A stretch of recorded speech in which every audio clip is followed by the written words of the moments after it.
नमस्कार. शब्दालय प्रकाशन आणि मराठवाडा मित्रमंडळ पत्रकारिता विभाग आयोजित मिथुनचंद्र चौधरी लिखित आतली कवाड या कविता संग्रहाच्या प्रकाशनासाठी व्यासपीठावरील उपस्थित व्यासंगी समीक्षक प्राध्यापक डॉक्टर रणधीर शिंदे, ज्येष्ठ कवी हेमकिरण पत्की आणि आपणा सर्वांचं मनपूर्वक स्वागत. कविता हा साहित्याचा प्रकार. लहानपणापासून आपण कवितेशी परिचित असलो तरी सुद्धा कविता म्हणजे काय, कवितेची निर्मिती कशी होते, हे प्रश्न आपल्या मनात येतातच. या प्रश्नांची उत्तर ज्वालेची पूजा करणारा पारिजातक असा गौरव वि.स. खांडेकरांनी ज्या बाभू बोरकरांचा केला होता, त्यांनी एका कवी संमेलनाच्या अध्यक्षपदावरून दिलं होतं. ते म्हणाले होते, काव्य हा काही लौकिक चातुर्याचा उद्गार नव्हे, उत्कट भावोद्गारही नव्हे, तर तो उत्स्फूर्त मंत्रोद्गार आहे. भारलेला, भारणारा.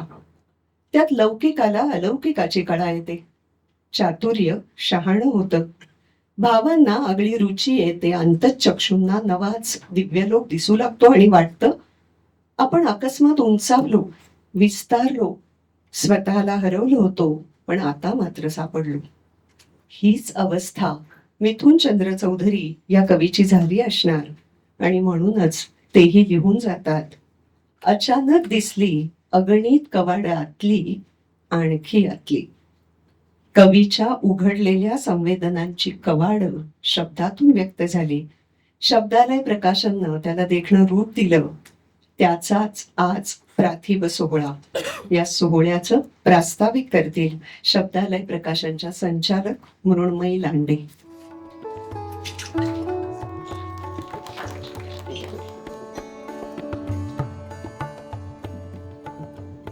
नमस्कार. आजच्या कार्यक्रमाचे प्रमुख पाहुणे श्री हेमकिरण पत्की सर, ज्यांच्या हस्ते प्रकाशन होत आहे, ते रणधीर शिंदे सर, आजचे आपले उत्सव मूर्ती आणि कवी मिथुनचंद्र चौधरी, आणि समोर बसलेले अनेक रसिक वाचक आणि अनेक मान्यवर. आपले सर्वांचे शब्दालय प्रकाशन आणि मराठवाडा मित्रमंडळाचा पत्रकारिता विभाग यांच्यातर्फे मी मनपूर्वक स्वागत करते.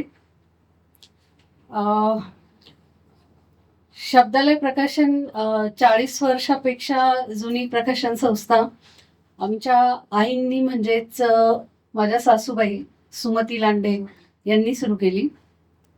आणि आई स्वतः कवयित्री असल्यामुळे त्यांना कवी आणि कविता याविषयी विशेष आस्था आहे.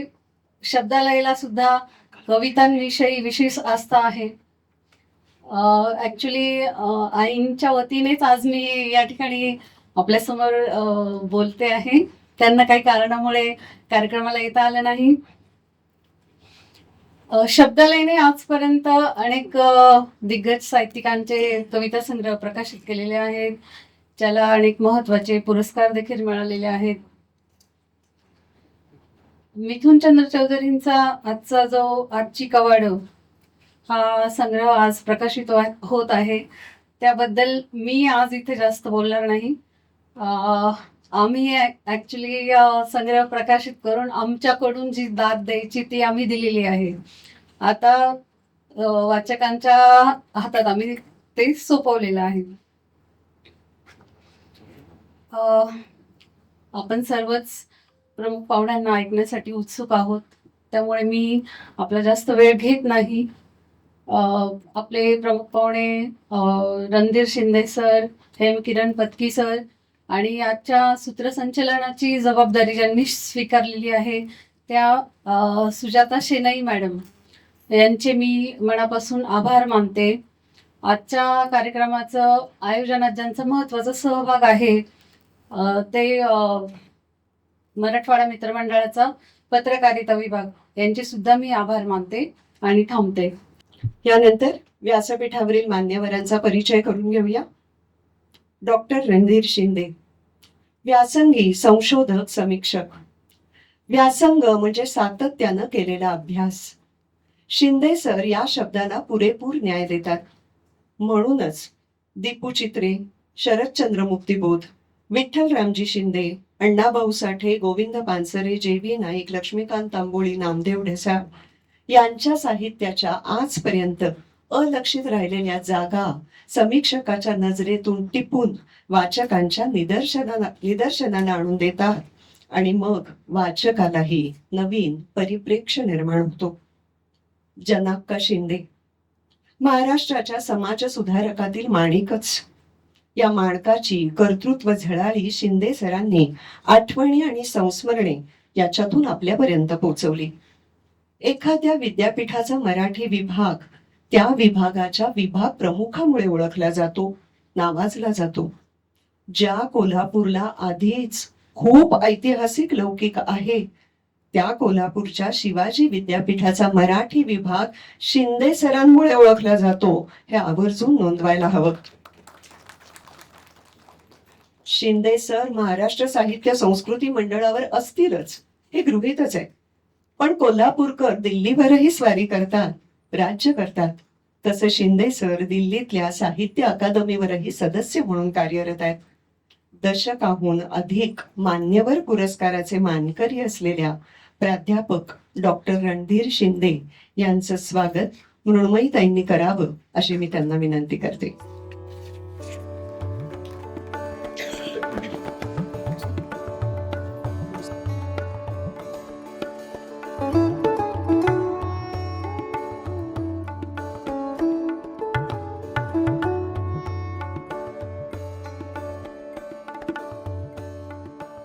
झाड, पाखरांचं माहेर, भटक्यांचं ठाणं आणि पसायदान होणं मुळातून.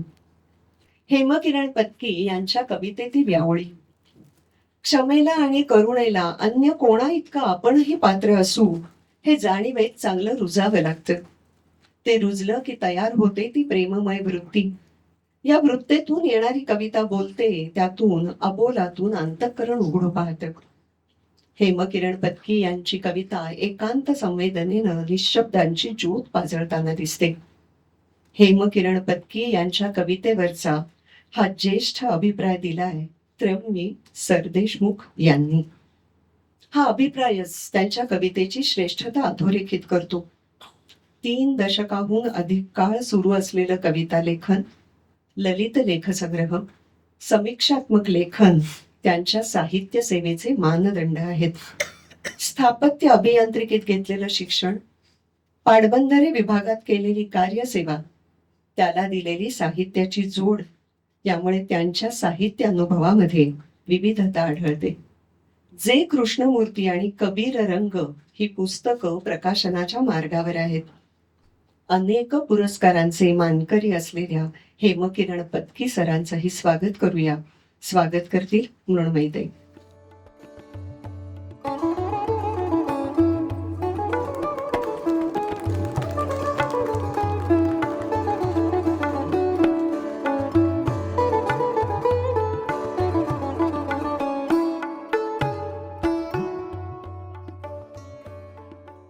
आई जमिनीवर बसते.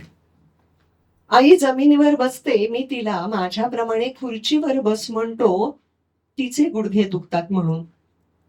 डॉक्टरांनी तिला खुर्चीवर बसायला सांगितलंय, तरी आडमुठी आई जमिनीवरच बसते. तुला जमीन सोडवत नाही, मी म्हणालो, आणि तुला खुर्ची, आई म्हणते. आई कल्पना करते, जमिनीला आई सोडवत नाही.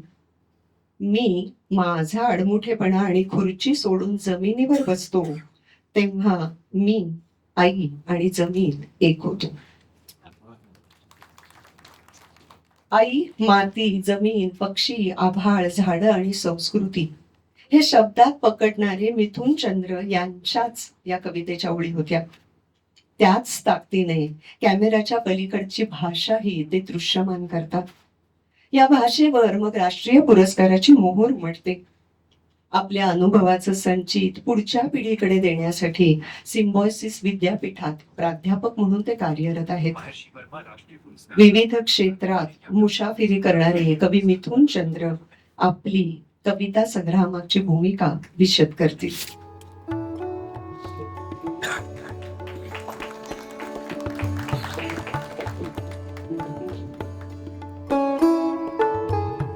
ज्येष्ठ समीक्षक प्राध्यापक डॉक्टर रणधीर शिंदे, ज्येष्ठ कवी हेमकिरण पत्की, सुमती लांडे यांच्यानंतर शब्दालय प्रकाशन समर्थपणे चालवणाऱ्या संचालक मृण्मयी लांडे पाटील, MMCC पत्रकारिता विभाग प्रमुख आणि पत्रकार लेखक संपादक संतोष शेणे, समोर बसलेले सर्व मान्यवर, मित्र आणि रसिक हो, सर्वप्रथम मी आपणा सर्वांचं ऋण व्यक्त करतो. ज्येष्ठ समीक्षक लेखक प्राध्यापक डॉक्टर रणधीर शिंदे यांनी आतली कवाड ह्या प्रकाशन सोहळ्यास येणं ही माझ्यासाठी एक मोठी गोष्ट आहे. ते व्यासंगी समीक्षक आहेतच आणि आता डॉक्टर सुजाता शेणे यांनी सांगितलंच. नुकतंच मी त्यांची सातारच्या अखिल भारतीय मराठी साहित्य संमेलनात त्यांनी घेतलेली कवयित्री अनुराधा पाटील यांची मुलाखत तिथं स्वतः उपस्थित होतो मी. तर ती अत्यंत अविस्मरणीय अशी मुलाखत ठरली होती. माझ्या कविता त्यांनी प्रकाशित होण्यापूर्वी अतिशय बारकाईनं वाचल्या होत्या, टिपणं काढली होती आणि मला त्या अतिशय मौलिक सूचना केल्या होत्या. या सगळ्यासाठी मी त्यांचा अत्यंत ऋणी आहे. कविता हाच त्यांचा ध्यास आणि श्वास आहे असे माझे आवडते कवी हेमकिरण पत्की. त्यांची आणि माझी ओळख 25 वर्षांपूर्वीचे. कवितेमुळे आमचं नातं जुळलं, कायम राहिलं आणि वृद्धिंगत झालं. कळत नकळत त्यांच्या काव्य विचारांचा माझ्या कवितांवर संस्कार झाला असणार. मी त्यांचाही मनापासून ऋणी आहे. ज्येष्ठ चित्रकार चंद्रमोहन कुलकर्णी यांनी माझ्या कविता वाचून झाल्यावर संग्रहाचं मुखपृष्ठ करायला होकार दिला आणि माझ्या काव्यभावाला साजेसं मुखपृष्ठ करून दिलं. त्यांना आज इथे यायचं होतं, पण त्यांना भोपाळला काहीतरी महत्त्वाचा एक कार्यक्रम असल्यामुळे आणि तो आधीच खूप आधी ठरल्यामुळं ते आले नाहीत. पण त्यांनी आपल्या सगळ्यांना नमस्कार सांगितला आणि कार्यक्रमाला शुभेच्छा दिल्यात. त्याबद्दल त्यांचाही मी ऋणी आहे. एक देखणं पुस्तक प्रेमानं प्रकाशित केल्याबद्दल शब्दालयचे सुमती लांडे, सुमित लांडे, मृण्मयी लांडे पाटील यांचा मी मनापासून ऋणी आहे. आणि हा एक सुंदर हॉल आपल्याला उपलब्ध करून दिल्याबद्दल संतोष शेणे त्यांचाही मी विशेष आभारी आहे. माझा मित्र उत्तम हसबनीस याचं काहीतरी आतली कवाडाचं दृश्य स्वरूपात त्याची डिझाईन केली, त्याचंही मी आभारी आहे. सुजाता शेणे यांनी माझी पुस्तकात नसलेली एक कविता वाचून दाखवली आईबद्दलची.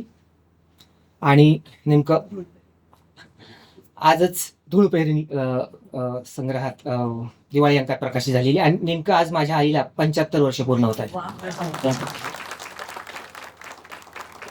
आणि माझ्या कवितेला 25 वर्ष आणि माझ्या आईनं आणि माझ्या कवितेने मिळून सेंचुरी ठोकली यामध्ये मला फारच आनंद. इथं आणखी एक विशेष व्यक्ती आली आहे, जी म्हणजे मी जिला लंगडी देवी असं म्हणू शकतो, जी माझ्या आत्या बाबात्या इथं आहे. आणि माझा प्रेमानं सांभाळ केलेले उत्तम भाऊ, जे आज आपल्यात नाहीत पण माझ्याबरोबर आहेत असं मला वाटतं.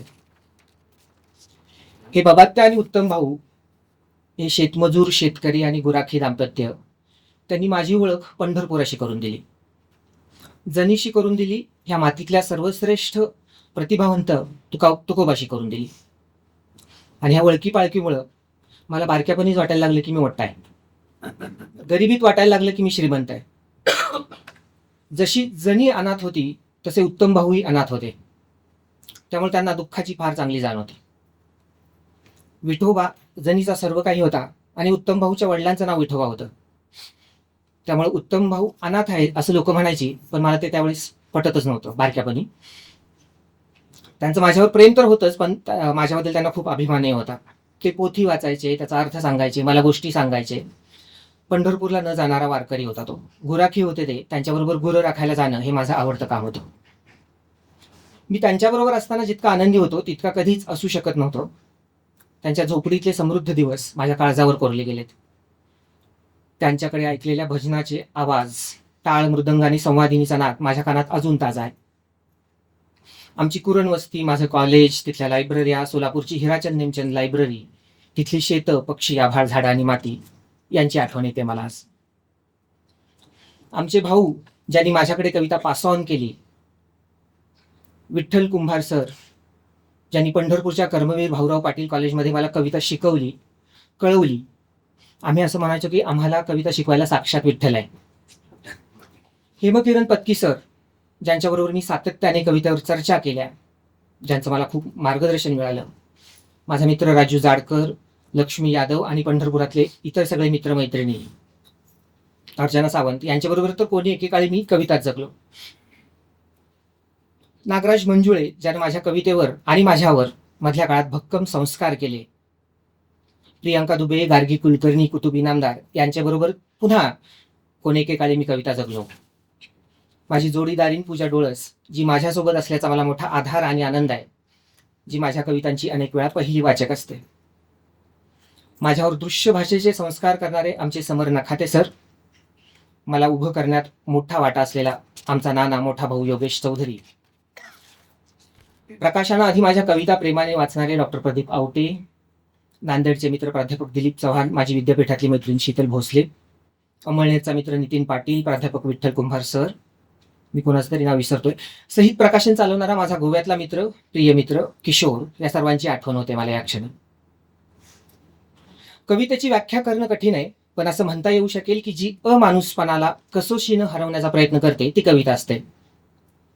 कविते इतकी मूलभूत आणि उपयुक्त गोष्ट जगात दुसरी नाही, आणि असं म्हणणं ही कवितेची जाहिरात नाही. ज्या भाषेत ज्ञानेश्वर, तुकाराम, जनाबाई, बहिणाबाई आणि अरुण कोलटकर यांनी लिहिलं त्याच भाषेत मी लिहितोय हा विचार रोमांच उभा करतो.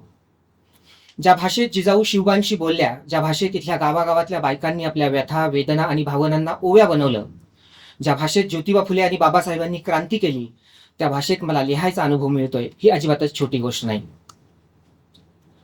आज ज्या भाषेच्या चिन्हड्या आपण उडवतोय आणि भविष्यात ज्या भाषेला आपण आठवणार, विसरणार असू कदाचित, त्या भाषेतल्या माझ्या कविता गूढ गोठलेल्या खुणांसारख्या मागे उरतील की काय, हाही एक विचार मनात येतो. आणि कसंच होतं. इथल्या नदीकाठचं गवत खाणाऱ्या म्हशींच्या दुधात माझ्या कवितांचा, आपल्या जगण्याचा अंश सापडला नाही तर, पण तुमच्या आधारानं आणि आशेनं म्हणू इच्छितो सापडेलच बहुधा. आतली कवाडं उघडून मी आतल्या घरात प्रवेश करतोय. या गृहप्रवेशाचे साक्षीदार व्हायला आपण आलात. माझ्या या आतल्या घराला आतमध्ये खिडक्या आहेत, ज्यातनं आणखी आतलं दिसतं. गैरसमज करून घेऊ नका, ह्या बहुमितीय खिडक्या आहेत, त्यातनं बाहेरचं देखील लख्ख दिसतं. एकाच वेळी आत बाहेर खालीवर अशा दाही दिशांना दिसणाऱ्या या खिडक्यातून पाहायची मला जाम उत्सुकता लागून राहिली आहे. लहान पोराला भिंग मिळाल्यावर जसं वाटतं तशी माझी अवस्था झाली आहे. आपल्या आत डोकावून बघण्याची संधी मला कवितेनं दिली आहे, म्हणून मला शब्दांच्या ऋणात राहायचं आहे. त्यांना अशा पद्धतीनं बांधायचं आहे आणि अजून किती दिशा आणि मिती त्यातनं दिसतायत हे बघायचं आहे. त्यातनं जे दिसेल ते सगळं, म्हणजे किमान आवश्यक ते सगळं मी आपल्याला सांगेन, दाखवेन, अचूकपणे सांगण्याचा प्रयत्न करीन. त्यासाठी मला शक्ती द्या. तुकाराम अशाच कुठल्या घरात उतरला असणार. जनाबाई, ज्ञानेश्वर माऊली, बहिणाबाई, केशवसूत, मर्ढेकर, कोलटकर, ढसाळ, चित्रे, मनमोहन आणि प्रज्ञादया पवार. आणि ही काही आहेराची यादी नाही, त्यामुळे सगळ्यांची नावं नाही घेत, पण रिलके गाते. तुकोबा सगळ्यात भन्नाट. जे त्याला दिसलं ते त्यालाच दिसलं, आणि त्यानं जे आपल्याला दाखवलं जीवापाड, अगदी जीवापाड. त्याचा जीव गेला तरी त्यानं ते बघणं, दाखवणं थांबवलं नाही. हा रात्रंदिन युद्ध करणारा मावळा सगळ्यात आगळा. त्याची नजर कधी भ्रष्ट किंवा अधूर नाही झाली माहीत नाही, पण लोक सांगतात तुकोबाला छत्रपतींनी सोनं नाणं देऊ केलं होतं म्हणे, आणि त्याला ते माती समान वाटलं होतं, आणि माती सोन्यासारखी. म्हणूनच तो माझा आहे, मला त्याची आठवण येते. माझा बायोलॉजिकल बाप सुद्धा कविता लिहितो. गैरसमज नको, मी बायोलॉजिकल कवी आहे. तुझे नि माझे होता मिलन, शिशिरातही फुलेल श्रावण. कण मातीचे महाल बनतील, बिंदू बिंदू सागर होतील. मृत्यूलाही मिळेल जीवन, तुझे नि माझे होता मिलन. असा कविता लिहिणारा माझा बाप मला कवीच व्हायला पाहिजे होतं. मी आमच्या घरात सगळ्यात लहान. आम्ही 9 भावंड. मला तर कधी कधी अशी शंका येते की कवी बापानं अनेक मुलांना जन्म दिला, तो काही मुलं जन्माला घालण्यासाठी दिला नसणार. त्यानं कवी जन्माला येईपर्यंत मुलं जन्माला घातली असणार. बाकी सगळे बेकार निघाले, मी एकटाच कवी निघालो. हे खरं आहे का हे मला त्यांना विचारायचं होतं, पण धाडच नाही झालं. असो, तुम्हाला ते विनोदी वाटतंय, पण मी तो दोष तुम्हाला नाही देणार. हा सगळा दोष त्या कवितेचा आहे जिच्यामुळे मी ह्या सगळ्यांना जोडून घेतोय. त्या प्राचीन नदीच्या उगमापाशी पोचतोय. तिथून वाहत वाहत सागराशी पोचणं नैसर्गिक, तिथून बाष्प, ढग आणि पुन्हा हे आपलं जग. ह्या जगातल्या नदीमधून पाणी बनून वाहणं आणि नदीकाठचं गवत खाणाऱ्या म्हशींच्या दुधात अंश म्हणून सापडणं, ह्या माझ्या कवितेच्या फेऱ्या सुरू राहतील. जोपर्यंत मी आहे, तुम्ही आहात, तोपर्यंत कविता आहे. ती आपल्या आधीही होती आणि आपल्या नंतरही असेल, हे सर्वात मोठं समाधान. तुम्ही या गृहप्रवेशाला आवर्जून आलात, खरंच भारी वाटतंय. जेव्हा आपापल्या घरात जाल तेव्हा आपापल्या खिडक्यातून आपण एकमेकांना खरेखुरे विशुद्ध जोडलेले आहोत, हे विसरू नका. एक कविता वाचतो आणि थांबतो. आतली कवाड नावाची कविता आहे. बाहेरचं कवाड थोडं जड गेलं उघडायला, पण उघडलं. आत आलो. आतलं कवाड भिंतींना करकचून मिठी मारून बसलेलं. किती काळ उघडलं नव्हतं कुणास ठाऊक. आतलं कवाड उघडायला कुणी येत नसतं आमच्या गावात. जीव खाल्ला तिथंच भेंडाळून पडलो, अर्धवट शुद्धीवर की स्वप्नात, पण कवाड उघडलं एकदाचं खरोखर. निबिड काळोख, दुःस्वप्नातल्या सारखा मीच मला दिसेना. आपण आहोत की नाही, रडू येईना आणि हसूही, फक्त धडधड आणि गरम श्वास. जिवंत असण्याचा आंधळा पुरावा. जवळ विजेरी नाही किंवा काडीपेटी, घाबरून बाहेर नाही पळालो, इतकंच काय ते माझं. अंधाराला सरावलो तरीही कळू नये इतकंसच दिसू लागलं. तेच बघत बसलो गुदमरलेल्या अर्भकासारखा. जाणवलं सगळीकडे साचल्यात नुसत्या धुळी, जाळी, आळी, आणि अचानक दिसली अगणित कवाडं आणखी आतली. सूत्रसंचालक डॉक्टर सुजाता शेणई यांचं आभार मानतो. कुणाचा उल्लेख माझ्याकडनं चुकून राहून गेला असेल तर माफी मागतो. सर्वांचं मनापासून ऋण व्यक्त करतो. धन्यवाद.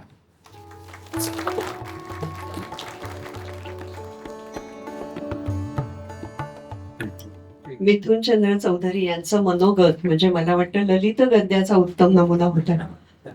सगळ्यांनी मान डोलवलीये, तेव्हा मिथून तुम्ही आता ललित गद्याला यायला हरकत नाही. यानंतर आपण आजच्या मुख्य कार्यक्रमाकडे वळूया. प्रकाशन समारंभ. मी व्यासपीठावरील मान्यवरांना रणधीर शिंदे सर आणि पत्की सरांना विनंती करते की त्यांनी आतलं कवाडाचं प्रकाशन करावं.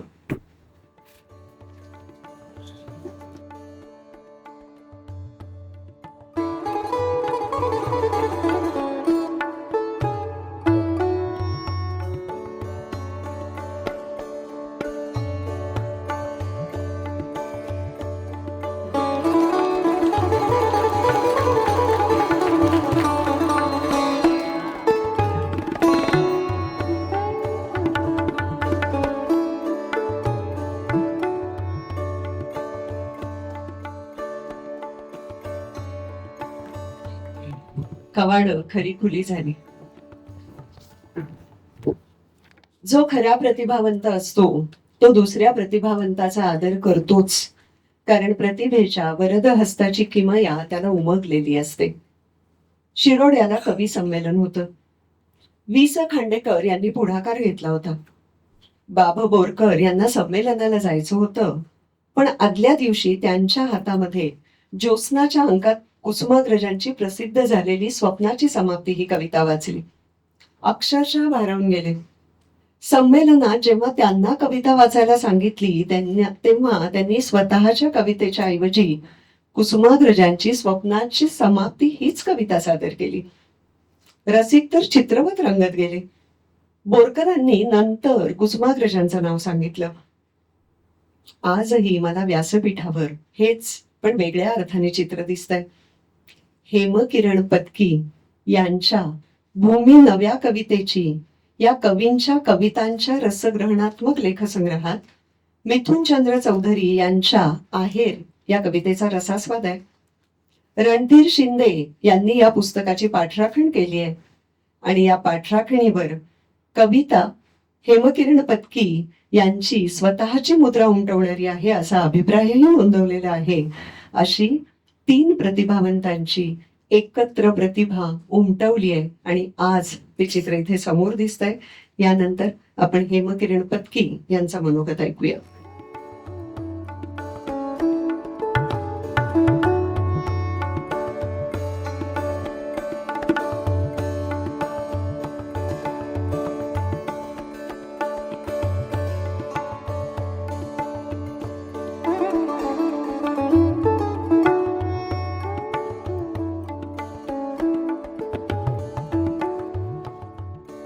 दोन माणसातला संवाद आपल्याला कुठं घेऊन येतो त्याचं चित्र पाहायचं असेल तर आजचा हा सोहळा.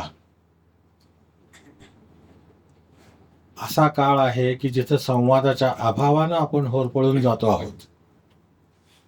या काळामध्ये संवादातला ओलावा जिवंत ठेवण्याचं काम एका मित्रतेनं केलेलं आहे. मिथुननं कितीही माझ्याविषयी आदर व्यक्त केला असेल तरी त्याची स्वतंत्र प्रतिभा आहे आणि ती त्याला शोभणारी आहे.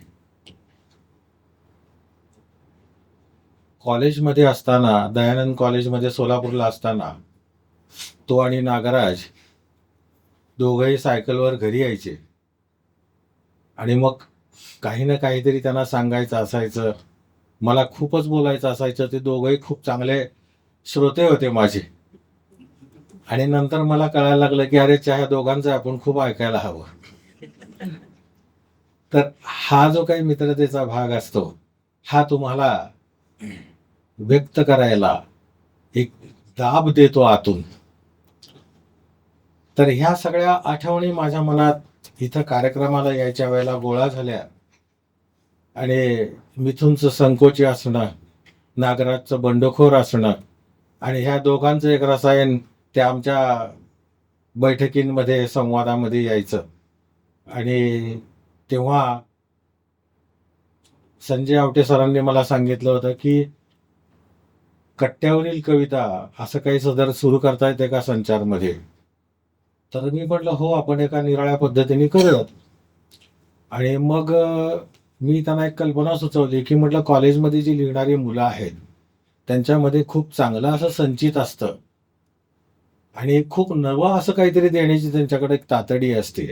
तर कॉलेजमधल्या मुलांचं आपण असं करतोय तर एक निवेदन करूयात वर्तमानपत्रातून आणि ते पोचवूयात. त्यातून जे कवी येतील त्यांच्या कवितांची काहीतरी एक निवड करेन मी आणि मापदंड हाच असेल, त्यांना काहीतरी नवं सांगायचं आहे. कारण त्यातून मलाही काहीतरी नवं लाभेल अशा अपेक्षेनं ते सुरू केलं. आणि मग त्याच्यामध्ये एके दिवशी मिथुनने त्याची कविता, ती आहेर नावाची, मला म्हणाला सर ही कविता वाचून बघा. आणि मी म्हटलं अरे छान आहे, आपण लिहितो म्हटलं मी ह्याच्यावरती. आणि ते इतक्या साधेपणानं लिहून झालं की त्यालाही त्याच्यातून काही घेता आलं आणि मलाही त्याच्यातून काही देता घेता आलं. ही देवघेव जी असते ती दोघांनाही समृद्ध करते. या देवघेवीचं जे काही स्वतंत्रपण आहे किंवा एक त्याच्यातली जी मोकळीक घेतो आपण, ह्या मोकळीकीची आत्ता आपल्याला खूप गरज आहे. आणि ह्या पुस्तकाच्या प्रकाशन समारंभामध्ये मला जेव्हा काही बोलायचं आहे असं मिथुनने सुचवलं तेव्हा मला हाच आनंद झाला की या निमित्तानं एका नात्याविषयी बोलूयात, एका कलेच्या आविष्काराचं जे काही विकसन होत गेलं त्याच्यात आणि त्याच्या निमित्तानं माझ्यात, तर त्याच्याविषयी बोलूयात. आणि त्याची कविता हे इतकं चांगलं निमित्त आहे की मला आता या सध्याच्या काळामध्ये लिहिणाऱ्यांशी जे काही संपर्कात मी येतो त्याच्यामध्ये मला एक गोष्ट जाणवली.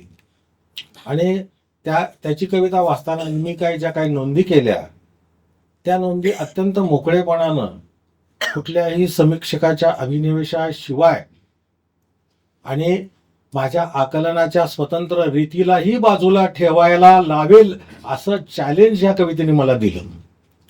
तर हे मला फार महत्त्वाचं वाटतं. आपली आपली एक चौकट तयार होत जात असते, पण चौकट मोडण्यासाठीच नवीन कविता वाचायची असते. हा जो एक रियाज असतो त्या वाचनाचा, आकलनाचा आणि आतून फुलत जाण्याचा, तो मिथुनच्या कवितेमुळं मला आज करायला मिळतोय. आणि हे निमित्त माझ्या दृष्टीने सुद्धा अत्यंत महत्त्वाचं आहे.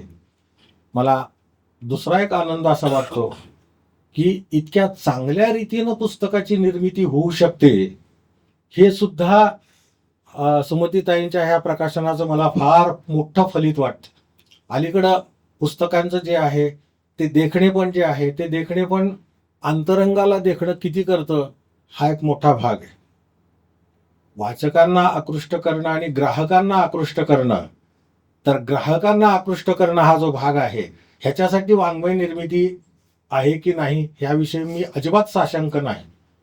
कारण शेवटी काय आहे, वाङ्मय ही एक पोचवण्याची गोष्ट आहे आणि त्या पोचवण्यामध्ये लिहिणारा जितका प्रामाणिक तितकाच तो वितरक सुद्धा प्रामाणिक असायला पाहिजे. स्वयंप्रकाशित असला कवी तरीही त्याला प्रकाशक नावाच्या आधाराची गरज असते आणि ती त्यांनी घेण्यामध्ये कोणताही कमीपणा नाही. पण आता हे सुद्धा नातं जे आहे ह्याच्यामध्ये बऱ्याच अडचणी आलेल्या आहेत आणि आता संवादाच्या अभाव निरनिराळ्या तऱ्हेने निर्माण व्हायला लागलेले आहेत. तर हे सगळं देणं घेणं चालू असताना एके दिवशी मिथुनने त्याचं हस्तलिखित मला दिलं आणि म्हणाला, सर हे वाचून बघा आणि ह्याचा संग्रह होऊ शकेल का? तर मी म्हटलं की तुला माहिती आहे याला थोडासा वेळ लागेल, पण मी करीन आणि वाचेन म्हटलं मी. आणि मग ते वाचत गेलो आणि मग पहिल्यांदा त्याने हस्तलिखित दिलं होतं. त्याच्यामध्ये मी त्याला म्हणालो की आणखी तुला काही करता आलं तर पहा, आणि कुठल्याही अभिप्रायाशिवाय मी त्याला ते हस्तलिखित परत केलं. असं परत केलेलं हस्तलिखित सुद्धा शांतपणे घेणारा समंजस असा हा कवी आहे. आणि त्यांनी नंतर परत त्याच्यावरती खूप चांगलं चिंतन केलं, नवीन कविता त्याच्यात वाढवल्या आणि परत त्या मला त्या वाचायला दिल्या. आणि मग तेव्हा माझ्या लक्षात आलं की मिथुनला एक कवितेतली नवीन जागा कळालेली आहे आणि ती जागा जी आहे त्या जागेविषयी आपण कधीतरी व्यक्त झाल्याशिवाय राहायचं नाही. एक अशी एक दृढता माझ्या मनात झाली आणि आज ते निमित्त आहे जिथं आतली कवाडं मी आणि रणधीर आमच्या दोघांच्या ह्याच्यातून त्याचं प्रकाशन झालं. कवी प्रकाशित असतो, त्याचं अंतःकरणच प्रकाशित असतं. फक्त त्याला व्यक्त होण्यासाठी काही निमित्त लागतात आणि ही जी निमित्त मिळतात त्यातला हाच एक प्रकाशन सोहळा हे एक निमित्त आहे. या निमित्तानं त्याच्या कवितेविषयीच्या नोंदी म्हणजे माझा संवाद तुम्ही समजावा, हे सगळं मी तुमच्याशी मित्रतेनं बोलतोय. कोणत्याही अधिकाराशिवाय मला हे तुम्हाला सांगायचं आहे. मी कवी असलो तरी कवितेच्या अधिकारानं बोलणार नाही, कारण कवित्व शक्ती ही कुणाचीही मक्तेदारी नाही. जो वेदना सहन करतो आणि त्याची तक्रार करत नाही त्या प्रत्येक माणसाचं काळीज कवीचं असतं. तर या अशा तऱ्हेच्या काळजासाठी या सगळ्या गोष्टी मला बोलून दाखवायची एक तातडी आहे. कारण काय की हे शब्द जे आहेत हे अंतःकरणात राहणारे शब्द नव्हेत, जे मिथुनच्या कवितेत आहेत. आणि त्यांनी इतक्या संयमानं हे सगळं बघितलेलं आहे. तर त्याच्यातल्या ज्या काही गोष्टी आहेत ते मला नोंदी सांगताना खूप आनंद वाटतो. मिथुन विषयीचा मित्रतेचा भाव आणि त्याच्या कवितेतला ओलावा हा माझ्या आजच्या बोलण्याचा गाभा आहे. मी याला एक नाव देतो 2 शब्दात, हार्दिक नोंद. पहिली नोंद अशी आहे, त्याच्या कवितेत समकालीन कवितेसारखे सामाजिक, राजकीय आणि आध्यात्मिक नायक दिसत नाहीत. त्याचं जे नेचर आहे, त्याचा जो स्वभाव आहे हा हिरो वर्शिपिंगचा नाही. मला ही गोष्ट नोंदवताना अतिशय आनंद वाटतो, कारण कवितेची वाट वेगळी कधी होते त्यातल्या ह्या नोंदी आहेत. या कवितेत आजच्या समाज माध्यमांमधून होत असलेला मतामतांचा गलबला दिसत जाणवत नाही. मत व्यक्त करणं म्हणजे आपलं व्यक्तिमत्व असणं या भ्रमात बरेच लोक आहेत. मत, अभिप्राय आणि प्रतिक्रिया आणि प्रतिसाद हे वेगवेगळ्या अर्थांचे शब्द आहेत. ह्याच्यातल्या बारीक, सूक्ष्म आणि तरल छटा जोपर्यंत आपण समजून घेत नाही तोपर्यंत आपण मतांमध्येच अडकत राहू. आणि मला असं वाटतं की चांगला कवी या अर्थानं प्रतिक्रियात्मक नसतो. त्याला सहन होत नाही म्हणून तो शब्द व्यक्त करतो असं नाही, तो सहन करतो आणि मग व्यक्त होतो. म्हणून त्याच्या व्यक्त होण्याला सहनशक्तीचा सगळा आशय प्राप्त होतो. ही पुढची नोंद. ही कविता परंपरेला अनुसरणारी नाही, तशी ती तथाकथित आधुनिकतेला शरण जाणारीही नाही.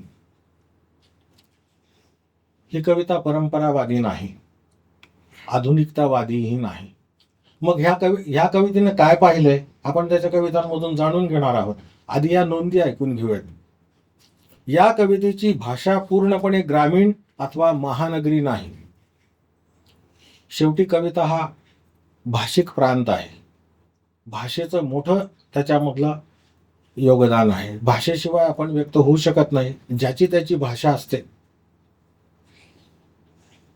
ही कविता दीर्घ नाही, पसरट नाही आणि केवळ शब्दांची तर नाहीच नाही. जन्ममृत्यू, परंपरा, संस्कृती, देवधर्म, देशप्रदेश यावर ही कविता थेट विधानात्मक भाष्य करताना दिसत नाही. ह्या कवितेमध्ये कुठेही ह्या विषयीची त्याची मतं नाही आहेत आणि तुम्ही त्याच्यातून त्याला जर धरू पाहाल तर तो कवी तुम्हाला सापडणार नाही. आता ह्याच्या कवितेकडची ह्या नोंदींशिवाय जाणारी जी वाट आहे तिकडं काय आहो, तर त्याच्यातल्या नोंदी ज्या आहेत की त्याच्यापर्यंत पोहोचण्यासाठीच्या. आपण कोण आहोत, आपल्या असण्याचा आशय काय, मीपणाचा खरं अर्थ काय आणि शब्दातूनच का व्यक्त व्हायचं आपल्याला, अस्तित्वाविषयीच्या या मूळ प्रश्नांना मिथून वगळताना दिसत नाही. भीती कवितेतल्या या ओळी पाहू. मी कोण आहे, कोण आहे माझा निर्माता, की मीच माझा निर्माता. मी कोण आहे, मी आहे भीतीच्या उदरात वाढणारा अंधारमग्न गर्भ निनावी. उसवून उदर प्रसवून यायचंय मला प्रकाश म्हणून आणि भीतीच्या डोळ्यात डोळे घालून गायचंय पुनर्जन्माचं गाणं. ही कविता नगरला असताना मला त्यांनी फोनवरनं ऐकवली होती. तेव्हा त्याला मी म्हणालो होतो की आत्ता लगेचच मला ह्या कवितेवरती काही भाष्य करता येणार नाही. आणि इतक्या वर्षानंतर मी आज त्या कवितेविषयीचं जे तुमच्यासमोर वाचन केलं त्याच्यातून लक्षात येतं की आपल्या मूलभूत भावना ज्या आहेत त्याच्यामध्ये भीती नावाची जी भावना आहे, जी प्रेमाला सगळ्यात मोठा अडथळा आहे आणि प्रेमाशिवाय व्यक्तच होता येत नाही, अशा स्थितीमध्ये भीतीवर त्यांनी केलेलं जे भाष्य आहे ते अतिशय मूलभूत आहे. मिथुनची कविता व्यक्तिगत व सामाजिक आभासात रमलेली नाही. या कवितेला वास्तवाचं भान आहे आणि वास्तव कधीही व्यक्तिसापेक्ष, स्थलसापेक्ष आणि कालसापेक्ष नसतं. वास्तव समष्टीचं असतं. सोलापुरातलं वास्तव आणि पुण्यातलं वास्तव, माझं वास्तव आणि बायकोचं वास्तव हे असे वेगवेगळे वास्तवाचे अंश किंवा खंड नसतात. वास्तव अखंड असतं आणि त्या अखंडतेला जर तुम्हाला स्पर्शायचं असेल आणि त्याला जर व्यक्त करायचं असेल तर कोणत्या तरीची भाषा वापरली पाहिजे, कुठल्या शब्दांचं योजन करायला पाहिजे किंवा कुठल्या तऱ्हेच्या प्रतिमा दृश्यमान व्हायला हव्यात. याचा त्यांनी आतून केलेला अभ्यास आहे जो त्याच्या चर्चेतनं सुद्धा कित्येक वेळेला मला दिसला नाही. पण जेव्हा कविता त्याच्या वाचायला लागलो तेव्हा माझ्या आज लक्षात आलं की त्याच्याकडं एक दृश्यात्मकता ती त्याच्या फिल्म मेकिंगमुळे तर आहेच आहे, पण शब्द दृश्यमान असतो ही जाणीव तुम्हाला येणं ही परिपक्वता आहे. आणि ही परिपक्वता त्याच्या कवितांमधून आपल्याला दिसते. ज्वार सारी चिकटली स्वप्न माझे चिकटले, ज्वार सारी चिकटली स्वप्न माझे चिकटले, जीवनालाही चिकोटा बर्फाळल्या थंडीत या. फाटक्या झोपडीला ठिगळ कोण लावील काय, फाटक्या झोपडीला ठिगळ कोण लावील काय, शेतकरी उब मागे बर्फाटळ्या थंडीत या. पेरणे हे काम माझे या कवितेतल्या ओळी वाचताना आपल्याला शेतकऱ्याचं काळीज कळतं. शेतकऱ्याचं काळीज कळायला शेतकरीच व्हायला पाहिजे. स्त्रीची वेदना समजून घ्यायला स्त्रीच व्हायला पाहिजे असं नाही. प्रतिभा परचित्त काया प्रवेशाचं काम जेव्हा करते तेव्हा आपली वेदना सगळ्यांची वेदना असते आणि सगळ्यांची वेदना आपली वेदना असते. या कवितेच्या रचना शैलीवर समकालीन लोकप्रिय कवींचा प्रभाव आपल्याला पडलेला दिसत नाही. त्यांनी जरी मग काही कवींची नावं घेतली असली तरी मला असं स्वतःला कुठेही वाटलं नाही की ह्याच्यात कुठला तरी कवी शोधावा आणि त्याची परंपरा दाखवून द्यावी, हा कुठल्या स्कूलचा थॉट आहे वगैरे वगैरे. मला असं कधी वाटलं नाही, कारण त्यांनी ते इतकं निरामय राहून आणि कलात्मक रीतीने व्यक्त केलेलं आहे की दिसत नाही तसं कुठं. किती कमी शब्दांमध्ये त्यांनी डिप्रेशनची अवस्था व्यक्त केलेली आहे. मला वाटतं की जे आरोपित केलेलं न केलेलं जे डिप्रेशन असतं ते एक्सप्रेशनचं रूप घेऊ शकतं. खरं डिप्रेशन येतं माणसाला आयुष्यात, ते येऊ नये अशी तटभिंती तयार करणं हा चांगल्या माणसाचा गुणधर्म नाही. निराशेनं यायला हवं इतकं आपण खुलं असावं, पण निराशेनं आल्यावर आपल्यातच मुक्काम करावा इथं काहीतरी चुका होतात. तिची एरझार झाली पाहिजे आणि त्या एरझारीमुळं आपला आतला अवकाश हा स्वच्छ आणि निर्मळ राहतो. तर त्यांनी किती सुरेख सांगितलं हे. मिणमिण त्या दिव्यांचा गाव दुरात अंधाराच्या पुरात पोहणं.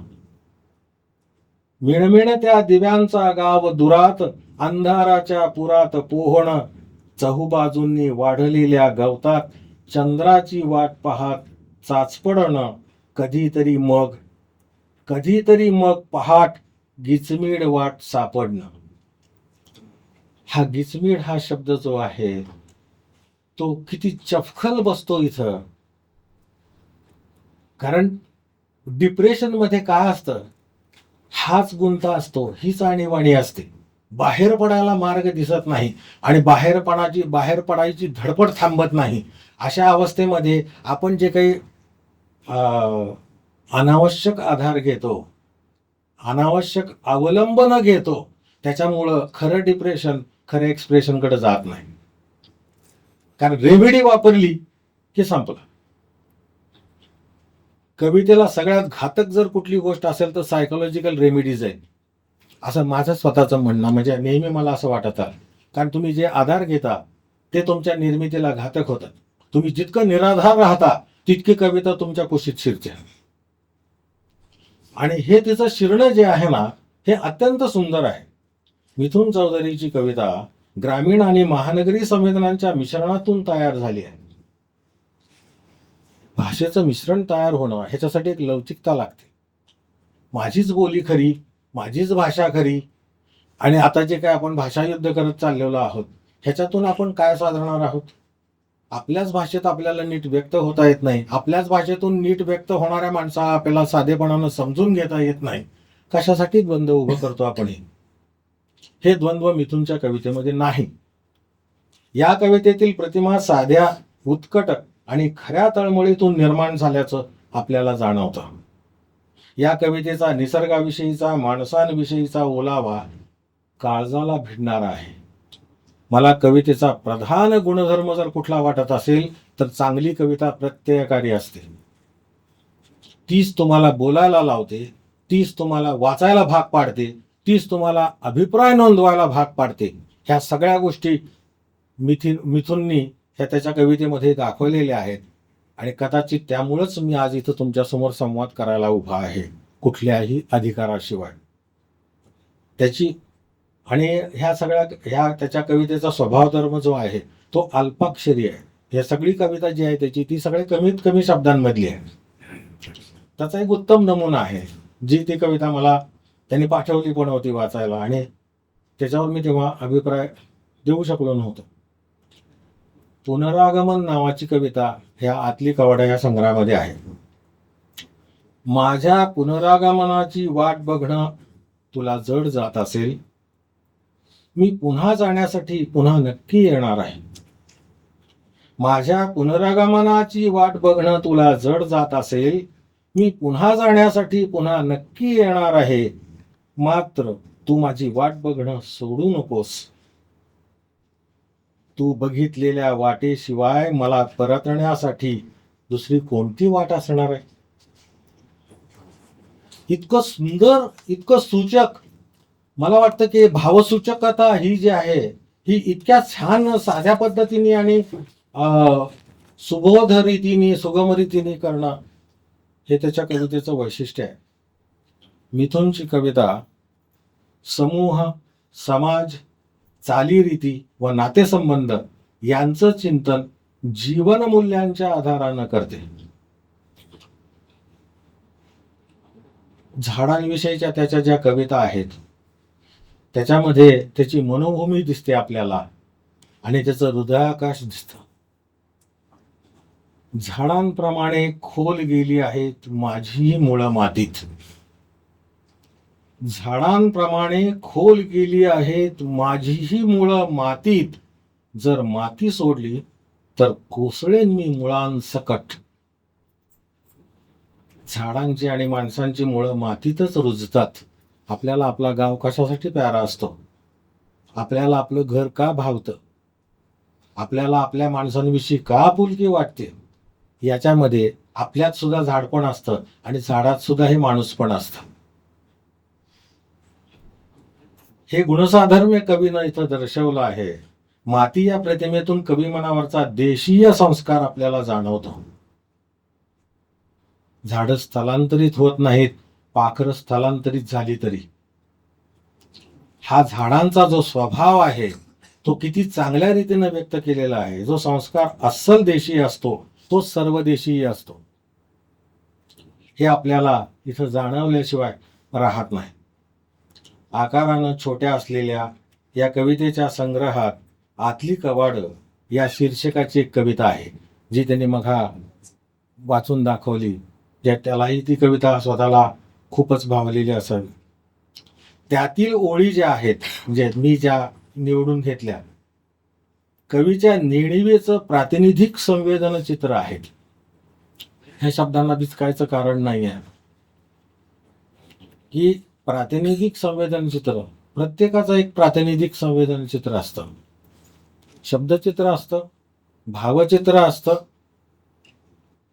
तसं संवेदन चित्र असतं.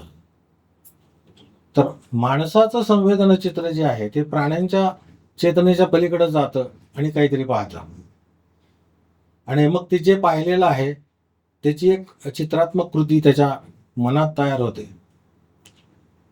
तर ह्या कवितेतल्या ओळी ज्या आहेत, पण कवाड उघडलं एकदाच खरोखर, निबीड काळोख दुःस्वप्नातल्या सारखा, मीच मला दिसेना, आपण आहोत की नाही, रडू येईना आणि हसूही, फक्त धडधड आणि गरम श्वास, जिवंत असण्याचा आंधळा पुरावा. ह्याच्यामध्ये ह्या कवाडाला आतलं कवाड का म्हणायचं? तर हे आतलं जो शब्द आहे तो काय सूचित करतो आहे? काही प्रश्न माझ्या मनात निर्माण झाले. बाहेरचं कवाड कुठलं, आतलं कवाड कुठलं, ही कवाड उघडण्याचा अनुभव कोण घेतो? त्याच्या दृष्टीस काय पडतं जो पाहतो त्याच्या? या साऱ्या शोधामागची प्रेरणा कोणती? कवितेतील मीला आपल्या असण्याचा अर्थ उमजत नाही. तो आपल्या मनाच्या तळाशी जाऊ पाहतो तर हे मनाचं दार बाहेरून बंद असतं. ते धिटाईनं उघडलं जातं पण आतलं दार भिंतीतच रुतलेलं दिसतं. पराकाष्ठा करून ते उघडलं जातं तर समोर धुळीचं आगर, जळमट, किती एक जीवजंतू यांचं साम्राज्य पसरलेलं दिसतं. आणि हे एकच आतलं दार नसतं, अशी अनेक दारं आतून बंद असतात. संवेदनशीलपणाचं हे वस्तुचित्र असतं का? हा हजारो वर्षांच्या गतकाळाचा मनाचा आशय असतो का? मला असं वाटतं की आतलं कवाड जे आहे ते जाणीवेच्या पलीकडचं आहे. मग जाणीवेच्या पलीकडचं जे आहे ते फक्त नेणिवेचंच आहे का नेणिवेच्या पलीकडेही काही प्रदेश असतो? ह्याचं सूचन करता करता आपल्या लक्षात येतं की आणखी दुसऱ्या तऱ्हेने सुद्धा याची मांडणी होऊ शकते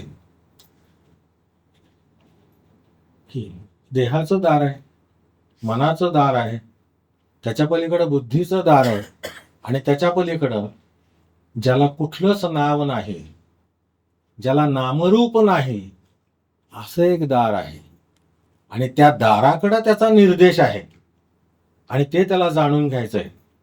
आणि कवीचा खरा स्वभाव धर्म जो असतो तो शब्दापलीकडचं पाहण्याचा, दृश्यापलीकडचं पाहण्याचा, जाणीवेपलीकडं पाहण्याचा, आणि आपल्या आकलनापलीकडचंही काही आहे, तर्कापलीकडचंही काही आहे त्याला पाहण्याचा, असा ध्यास असल्याशिवाय आतल्या कवाडाची ही गोष्ट अशा रीतीनं शब्दातून व्यक्त होणार नाही. नेणीव ही अशी अतिखोल असलेल्या भुयारासारखी असते. तिचा थांगच लागत नसतो. नुसते जाणीवेचे बाहेरले कवाड उघडून वस्तुस्थितीचे, कालस्थितीचे दर्शन होत नसते. नेणिवेचा थांग लागत नाही तोवर चेतना मळभून टाकणारी अस्वस्थता वाट्याला येते. कविता गटमीचा शोध या अस्वस्थतेतून होतो हे आपल्याला जाणवल्याशिवाय राहत नाही. ही अस्वस्थता मिथुनच्या बहुतेक कवितांमधून आहे. तिचा आशय समजून घेतला तर मिथुनचं कविमन आपल्यासमोर उघड होईल. आतली नेणिवेची कवाडं उघडू पाहणारा. एवढंच असतं तर ह्या कवितेविषयी इथंच थांबलो असतो बोलून. पण नुसते फक्त कवाडच उघडायचीत का? नाही. अव्यक्त जाणू पाहणाराही आहे. बहुतेक कवी आपण व्यक्त केलेल्या जगातच राहत असतात. त्यांचा निवास फक्त व्यक्त जगातच असतो. अव्यक्ताचंही एक जग असतं जे खुणावत असतं आणि त्याच्या खुणेकडे त्याचं लक्षच जात नाही. तर व्यक्तापलीकडचं जग जे आहे ते जाणू पाहणारा हा मिथुनचा स्वभाव आहे. व्यक्त होण्याची सहनशीलताही त्याच्याकडे आहे. एखाद्या कवितेचा त्याला तोलणारा पेलणारा जो काळ आहे, कालावधी आहे, तो शांतपणाने घेऊ शकतोय, हे चांगल्याच कवीचं लक्षण आहे. आता सध्या व्हॉट्सअपवर रोज कवितांचा अक्षरशः गोंधळ घालणारे लोक आहेत. जिथं निर्मितीला अवधी नाही, अवकाशही नाही, चिंतनही नाही, आणि त्याच्या पाठीमागं अनुभवही नाही. एक अनुभव नसेल तर बाकीच्या गोष्टी येतच नाहीत व्यक्त होण्याच्या. अनुभवाशिवाय कसा व्यक्त होऊ शकतो माणूस? काही ना काहीतरी आधार असतो ना. तर सगळ्यात महत्वाचा आधार जो व्यक्त होण्याचा जो आहे तो अनुभव आहे. आणि ह्यासाठी आपण काही थांबलं पाहिजे, सोसलं पाहिजे, आणि तक्रार न करता ही आपली सहनशक्ती वाढवली पाहिजे, सहनबळ वाढवलं पाहिजे. मिथुनच्या स्वभावातल्या ह्या गोष्टी मला खूप अशा खेचून घेत्या झाल्या. मिथुनच्या कवी मनाची आतली नेणिवेची कवाडं उघडू पाहणारा हा कवी अव्यक्त जाणू पाहणारा आहे. तर त्याच्यासाठी त्याच्या कवितेचा एक आधार घेतो. आभाळ भरून आलं तरी त्याला सुचत नाहीत सरी. आभाळ भरून आलं तरी त्याला सुचत नाहीत सरी. प्रसवून आपल्या कळा पाऊस होत नाही मोकळा. तर अशा तऱ्हेने व्यक्त होऊन थांबणं आणि आपणच आपल्याकडं सर्जनशील दृष्टीनं पाहणं, ही गोष्ट अद्भुत वाटली मला. मिथुनच्या कविमनाची उत्कटता संवेदनशील मनाला काळजाळ करता येणारी नाही. जो संवेदनशील वाचक असेल त्याला कुठल्याही प्रसाराशिवाय सुद्धा हे पुस्तक आवडू शकेल. प्रकाशकांसाठी हे माझं मनापासून आश्वासन आहे. कारण संवेदनशीलता तुम्हाला कधीही झाकता येत नाही. माझं स्वतःच एक आवडतं वाक्य आहे, झऱ्यावर झाकण ठेवता येत नाही. तर हे झऱ्यावर झाकण ठेवणं शक्य नाही कोणाला. आपली खरी आवड आपल्याला लपवता येत नाही परिस्थितीच्या दडपणाखाली सुद्धा. आपण जे खरे असतो ते कधीतरी व्यक्त होतोच. कुठल्या मिथुनच्या कविमनाची उत्कटता संवेदनशील मनाला काळजाळ करता येणारी नाही. म्हणून त्याची कविता वाचल्यावर आपण अस्वस्थ होतो. समाजाची सत्यस्थिती जाणून सचिंतही होतो. पण चिंतेत पाडणारी आहे म्हणून कविता बाजूला ठेवावी अशी मिथुनची कविता नाही. त्याच्या ह्या ओळी पहा. कुठल्याही संदर्भाविना हे मोकाट नागडेपण कुठं वागवता येईल? कुठल्याही संदर्भाविना हे मोकाट नागडेपण कुठं वागवता येईल? हे रखरखीत ऊन कसं सावली देईल? हे काळीज किडीसह कोण कवेत घेईल? हे तुंबलेलं पाणी नदी कधी होईल? अशी विश्वाचं आर्त असलेली ही संवेदना आहे. ही कशी आपल्याला बाजूला ठेवता येईल? कशी नजरे आड करता येईल? मला वाटतं नाही करता येणार. अशी ही मिथुनच्या अतली कवाडे या संग्रहातली कविता आहे. ही कविता एका संवेदनशील मनाच्या व्यक्तीची आहे, तशीच ती समाजाचीही आहे. व्यक्तिविरुद्ध समाज असा द्वंद्व ह्या कवितेमध्ये कुठेही नाही. ही कविता मिथुनच्या जाणीवेची आहे, तशीच ती नेणिवेची आहे. बरेच कवी जाणीव मिरवताना दिसतात, नेणिवेकडे पाठ करतात, पण नेणिवेलाही सामोरी जाणारी, सन्मुख राहणारी ही कविता आहे. मिथुनला कवितेच्या प्रवासात त्याच्या पत्नीची पूजाची साथ लाभली आहे, हे सुद्धा अलीकडं न दिसणारं चित्र आहे. कारण आपण एकत्र असतो पण सोबत नसतो, असं जे काही एक विचित्र विसंवादी चित्र दिसतंय आपल्याला. तर ह्या सगळ्या पार्श्वभूमीवरती मला हे सुद्धा खूप महत्वाचं वाटलं. त्याला जाणत्या मित्रांची साथ लाभली आहे. त्याच्या क्षेत्रातले सहकारी असतील, बाहेरचे मित्र असतील, वाङ्मयाच्या क्षेत्रातले कितीतरी मित्र असतील. त्याच्या संवेदनेनं परंपरा आणि नवता असा व्यक्त जगातील भेद न करता येणारा अनुभव आपलासा करून घेतला आहे. मुळात त्याची वृत्तीच भेदात्मक नाही आहे. कारण त्यांनी तुकोबांचा उल्लेख केला ना, तर भेदाभेद अमंगळच म्हटलं तुकोबांनी. हे त्यांनी घेतलेलं आहे ते आतून सत्व सगळं. तर मला वाटतं की भेदाभेद नसणं हा जो भाग आहे ना, निसर्गात सुद्धा भेदाभेद तुम्ही करायला लागलात. आपण हे निसर्गच आहोत, आपण प्राकृतिकच आहोत ना, मग कशासाठी भेदाभेद? ते जे आतलं जे चेतना तत्व जे आहे, आपल्यातलं जे आत्मतत्व आहे, ते सगळीकडे एकच असताना ह्या बाकीच्या गोष्टी आहेत काय? आतल्या कवाडामध्ये मला असं वाटलं की आतली बाहेरचं जे कवाड आहे त्याचं काढताना सुद्धा हे जातपात धर्म वगैरे जे काय पंथ बिंथ संप्रदाय ह्याचे सुद्धा दारं उघडूनच आत जावं लागतं ना. माणूसपणाचा गाभारा तुम्हाला ह्या सगळ्या गोष्टी ओलांडल्याशिवाय जाणार का? बाहेरच्या गोष्टींवर किती प्रतिक्रिया व्यक्त करत राहणार? कधीतरी आत पोहोचणार की नाही? ती तुमच्या मनात ती गोष्ट यायला पाहिजे. ती कविता मला असं वाटतं की ह्या सगळ्यांच्या भिंती ओलांडून ती आत घेऊन जाते तुम्हाला. आणि गाभारा पाहते तेव्हा तो गाभारा रिताच असतो, तिथं काहीच मूर्त नसतं. हा जो काही त्याला झालेला एक दर्शनासारखा प्रकार आहे तो निश्चितच कौतुकास्पद आहे. त्याच्या या संवेदनेच्या जातकुळीनं मला तुमच्यासमोर बोलतं केलं. माझं पाल्लाळिक पण मिथुनच्या कवितेवरच्या प्रेमाचं बोलणं तुम्ही ऐकून घेतलं. मला याचा खूप आनंद आहे. या सुंदर कविता संग्रहाच्या श्रेयात प्रसिद्ध चित्रकार चंद्रमोहन कुलकर्णी यांचा फार मोठा वाटा आहे. मी ज्या कवितेचा उल्लेख केला त्या कवितेचं त्यांनी दृश्यरूप जे दिलेलं आहे मुखपृष्ठाला, फार सुंदर आहे, अतिशय सूचक आहे. जाणीवे पलीकडचा आशय त्यांनी या चित्रातून मुखपृष्ठातून कलात्मक रीतीनं मूर्त केला आहे. शब्दालय प्रकाशनानं या संग्रहाची निर्मिती केली आहे. अतिशय चोख निर्मिती आहे.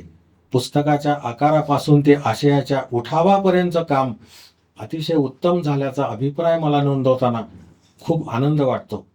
हे पुस्तक आपण वाचावं, मिथुनच्या कविमनासोबत 4 पावलं चालावं. आणि या मैत्रीपूर्ण विनंतीसह मी थांबतो. मला इथं आयोजकांनी बोलण्याची जी संधी दिली त्याचा आनंद मी माझ्या हृदयात तर घेतलेलाच आहे. तुमच्याही हृदयात तो आनंद पोहोचावा अशी त्या शब्दांच्या ईश्वरापाशी प्रार्थना करतो. आणि मिथुन विषयीचे मी जे काही शब्द बोललो त्याच्यात माझाही अनुभव होता आणि त्याचाही अनुभव होता. हा एकरूप झालेला अनुभव तुमच्यापर्यंत पोहोचवण्याची मला प्रेरणा झाली. हे तुमच्यासमोर व्यक्त करतो आणि थांबतो. धन्यवाद.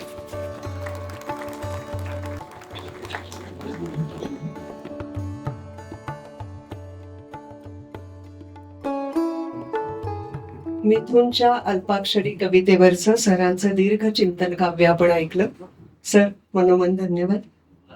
समीक्षक आणि वाचक यांचं नातं कसं असावं याचा एक गमतीशीर किस्सा आचार्य अत्रे आणि शांता शेळके यांच्या बाबतीत घडला होता.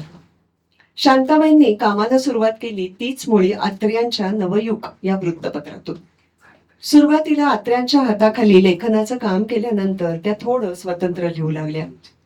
संस्कृतचा आणि पंडिती काव्याचा त्यांच्यावर जबरदस्त प्रभाव होता. शांताबाईंच्या लेखनात पर्युत्सुक हा शब्द सतत यायचा. पर्युत्सुक म्हणजे अधीर. अत्र्यांना काही ते पटायचं नाही. एकदा अत्रे कंटाळून शांताबाईंना म्हणाले, शांताबाई, तुम्ही सारख्या सारख्या पर्युत्सुक होऊ नका हो. आपल्या वाचकाला कळेल असं लिहिता आलं पाहिजे, सरळ आणि सोपं. शांताबाई हसल्या. त्या दिवशी त्यांच्या मनावर कायमचा धडा कोरला गेला.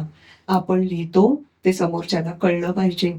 शिंदे सर पण समीक्षक आहेत, पण अत्र्यांच्या स्कूलमधले, म्हणून त्यांची समीक्षा आपल्याला आवडते, भावते. आतली कवाडं या कविता संग्रहावरील त्यांचं समीक्षात्मक भाष्य ऐकूया. कदाचित मला धाक वाटण्यासाठी हा किस्सा सांगितला असेल. शब्दालय प्रकाशनाच्या वतीनं मिथुनचंद्र चौधरी यांच्या आतली कवाड या कविता संग्रहाच्या प्रकाशन समारंभ प्रसंगी उपस्थित असणारे आणि आत्ताच ज्यांचं आपण भाष्य ऐकलं ते ज्येष्ठ कवी हेमकिरण पत्की सर, मिथुनचंद्र, शब्दालय प्रकाशनाचा समर्थ वारसा चालवणाऱ्या मृणाई पाटील, लांडे पाटील मॅडम. या सभागृहामध्ये खूप मान्यवर मंडळी उपस्थित आहेत ज्यांनी भारतीय सिनेमाचं नूतनीकरण केलं ते नागराज मंडळी, ज्येष्ठ संपादक संजय आवटे, प्रदीप आपटे, आमचा मित्र श्रीरंजन, संजय चौधरी, संतोष आणि सुजाता शेने मॅडम, विघोषकर मॅडम, अक्षय, रणदेवी सर, प्रतीक आणि खूप मंडळी मला इथं पुण्यापेक्षा सोलापूर, पंढरपूर, करमळा, जेऊर, मोहोळ या परिसरातले लोक खूप पुण्यामध्ये दिसत आहेत, त्याचाही आनंद आहे. आणि आता हेमकिरण सरांनी अत्यंत भावकाव्यात्मक स्वरूपाचं या कवितेबद्दलचं आपलं म्हणणं सांगितलं. जसं मिथून त्यांचं संपर्कात होता महाविद्यालयीन काळामध्ये, तसं मीही सोलापूरला संगमेश्वर महाविद्यालयामध्ये असणारा हेमकिरण सरांचं लेखन वाचून साहित्याकडे आकृष्ट झालो होतो. आणि आता त्यांनी आपल्या या कवितेबद्दल अतिशय हृदय आणि भावपूर्ण अशा प्रकारच्या नोंदी सांगितल्या गेल्या.